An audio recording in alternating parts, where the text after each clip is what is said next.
Hi guys! I'm very excited. Na-announce na namin na I am pregnant. Actually, 8 weeks ako today. Gagawin ko parang casual lang tong video na to. Actually, hindi ko nga alam kung ilalagay ko sa vlogging channel or sa beauty channel. Pero kahit saan man, ang purpose ng video na to is to share sa inyo kung ano yung mga experiences ko, kung paano ko nalaman na ako'y pregnant, or ano yung nag-push sa amin na mag-pregnancy test, yung mga symptoms ko, and just updates, para just in case man, if ever man, na mabuntis ako ulit, I can look back and makompare ko kung ano yung mga symptoms ko, or if kung normal ba siya, or what. Okay, so, of course, alam niyo na, this is my second pregnancy. Kulang-kulang 10 years, saka nasundan si Jaya. So, I'm excited. Parang first time ulit. Kasi, at tagal na eh. Nag-wish na ako sana boy. Pero, okay lang din, kahit ano pa man. So, kukwento ko muna sa inyo how we found out. Kasi ganito yan. Nung December, buong month ng December, hindi na ako nagkaroon. Inisip ko noon, sabi ko, baka na-delay lang ako, baka January magkaroon na ako. Pero, yun, January hindi pa rin ako nagkaroon. Ang first na symptoms talaga na na-feel ko is yung lagi akong nagugutom sa madaling araw. As in, gumigising ako ng madaling araw dahil sinisikmura ako. Sabi ko, ano ba yun? Bakit ganun? Nag-post nga ako sa Instagram nun eh. Tapos marami na nang hula. Sabi, baka buntis ka. Tapos dumating yung time na inis ako kay Kits na pag uwi niya from work, pag nakita ko na yung mukha niya, ay naku, inis na inis talaga ako. Hindi ko alam kung bakit. Talagang ang init ang dugo ko sa kanya. Tapos, pag hindi naman kami magkasama, miss na miss ko siya. Ano pa ba? Tapos, maliban doon, yung boobs ko. Naalala ko pa ng December, sabi ko, sana laging ganito na lang lagi. Kasi na-enjoy ko talaga siya eh. Sabi ko, yun nga lang, no touch. Kasi masakit. Nung time na yun, iniisip ko, sabi ko, hindi, magkakaroon pa ako. Baka magkakaroon na ako kasi tender nga siya, tapos malaki siya. Kaya sabi ko, sana lagi na lang ganito. Tapos, nung bandang January na, nung nasa bakasyon kami, nagdala pa ako ng napkin noon kasi sabi ko, baka magkaroon pa ako. If ever. Ayun, hindi na talaga ako nagkaroon. Kaya, yun yung araw, pag-uwi namin, sabi ko, pag-uwi natin, magpa-pregnancy test na ako. Kasi gusto ko muna i-enjoy yung vacation eh. Siyempre, alam niyo na kapag buntis ka, marami, uy, bawal ka na yan, bawal ka na dyan, kasi buntis ka. Diba? Ayun. Kaya in-enjoy ko muna yung bakasyon. Tapos pag-uwi namin, nung nag-pregnancy test, ayun na. Positive na. So, if you wanna see yung vlog na yon, ilalagay ko yung link sa baba. Yun yung day na nalaman namin na nag-positive yung pregnancy test. So, yun. Before ako mag-pregnancy test, yun yung mga nafe-feel ko, yung paglaki ng boobs ko, tapos yung ang tawag dito, yung lagi akong gutom, yung pagtulog, yung pagiging antukin, kasi dati pa akong antukin, so naging doble lang. After kong mag-pregnancy test, kinabukasan, nag-schedule na kami for an appointment sa OB. So yun na confirmed na I am pregnant, and this is first picture ni baby. Nung una kong nakita yun, sabi ko, ay boy to. Ewan ko!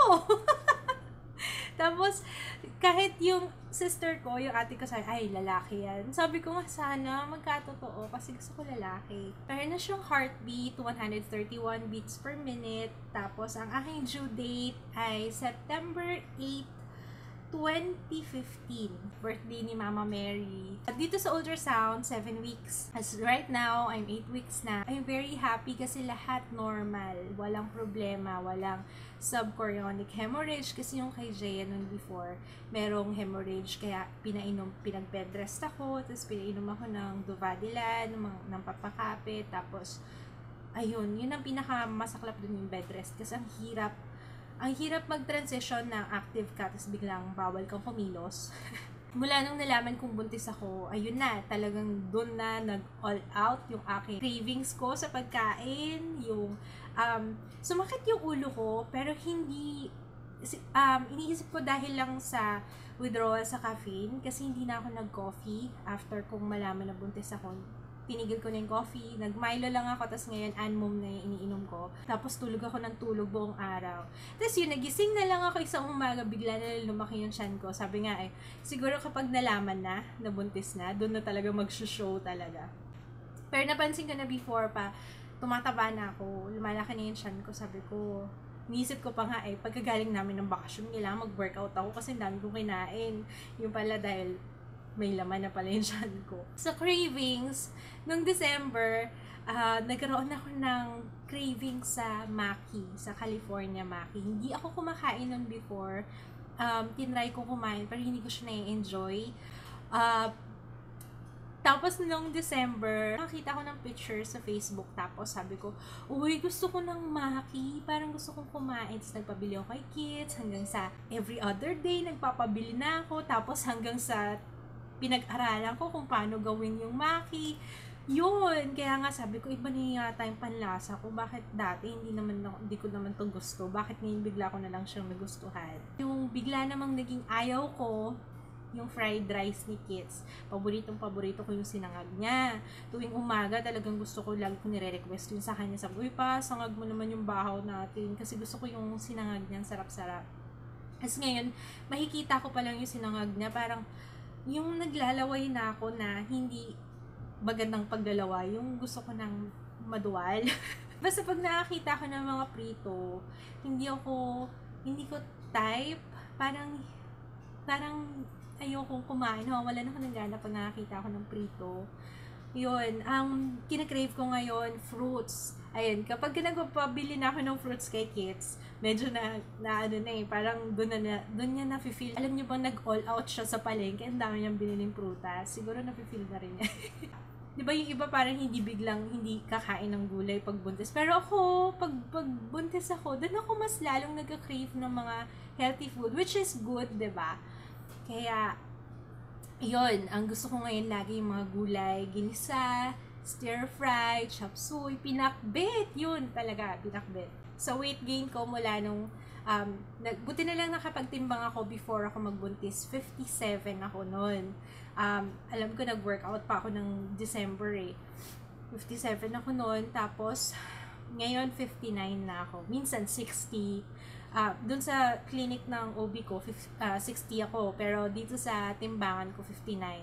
So, 2 kilo na yung binigat ko. Sana gradual lang at saka hindi naman ako biglang lumobo. Pero nung kay Jaya, kasi talagang lumaki ako ng gusto. Alam ko, umabot ako ng 80 plus kilos. Kasi bed rest ako nun. Yun. So far, wala akong nafe-feel na symptoms. Hindi ako nahihilo, walang morning sickness. Kay Jaya before, kaya ako nag-pregnancy test kasi gumising ako one day, hindi ako makatayo ng higaan kasi sobrang hilo. Alam niyo yung hilo na parang nakasakay sa bus? Ganong hilo. Yun. Kaya sabi ko nga ngayon feeling ko magiging mabait tong anak ko kasi hindi niya ako pinapahirapan. Wala akong nafe-feel na symptoms, heartburn, wala. Madalas lang akong gutom at madalas lang maubos yung maubos yung energy. Kaya from time to time natutulog ako. Ang next appointment ko is February 17 pa, kaya excited ako na marinig na yung heartbeat niya kasi sa ultrasound lang yung nakita ko yung heartbeat. Update na lang din kasi 'di ba nagre-review ako ng makeup. So tuloy-tuloy pa rin 'yun. Wala naman hindi naman ako titigil. Ang hindi ko lang siguro gagawa ng review for now na buntis ako is yung mga skincare. So, gumagamit pa rin ako ng Kojisan, ng papaya soap, kasi alternate nga yung gawa ko Yun pa rin ang ginagamit ko. Tapos naglo-lotion pa rin ako. Pero, sa face, ang nilalagay ko na lang after kong mag-facial wash, moisturizer. Yun lang. Hindi na ako naglalagay ng toner kasi although sabi okay lang daw, para sure na lang din. Kasi, alam niyo sa totoo lang, ang ganda ng skin ko ngayon. Mula nung, walang pimple na bago, makinis, wala akong problema sa skin ko ngayon. Sana magtuloy-tuloy siya. Kaya, I love it. Hiyang yata ako sa pagbubuntis ngayon. Feeling ko na lang din kasi nung first pregnancy ko kay Jaya, bata pa ako noon. Feeling ko hindi pa siguro ready yung katawan ko, ganyan. Kaya siguro marami pang naging problema noon before. Pero ngayon parang, feeling ko nga parang wala lang. Parang hindi ako buntis. Yun lang, update na lang din na tuloy-tuloy pa rin po yung reviews. Magme-makeup pa rin ako kasi okay naman. Siguro kung hindi ako mag-makeup, ay nako, feeling ko. Diba, alam niyo yun, pag buntis, emotional, minsan nagkakaroon ng depression kasi tumataba, pumapangit, malapad ilong, di ba? Okay na lang din siguro para sa sanity ko, yung makeup. For now, ang ginagamit ko yung syempre mga branded kasi para sigurado. Lalo na pag buntis ka, iwas ka na lang din sa mga brands na may imitation kasi para sigurado kasi hindi natin alam kung saan galing yun, kung saan siya gawa. Tapos kung if ever man, knock on wood, sana wala naman, kung nagkaroon ng adverse effects sa'yo, hindi mo alam kung sino ang habulin mo kasi imitation yung ginamit mo, diba? Kaya mas mabuti pang gamit na lang yung branded na pwede mong balikan if ever man na may nangyari. Pero hopefully wala. Kaya yun ang iisipin ko ngayon. Lahat ng gagamitin ko, I always make sure na safe para sa akin kay baby. So yun lang, update na lang din. Diyos ko, ano ba ito? Parang ko hinihingal. Anyway, yun lang, and what can you say? Ito. Ha? Ano? So, magiging soon-to-be brother or sister mo? Ano gusto mo? Baby brother or baby sister? Pwede rin girl sa akin. Oh, pwede rin girl, no? Pwede rin boy. Okay lang din sa amin kahit ano eh. This will be my first update. Sana by monthly. Monthly siguro, pwede na akong mag-update or I don't know, pag may time. Thank you for watching. See you again next time. Bye! Bye!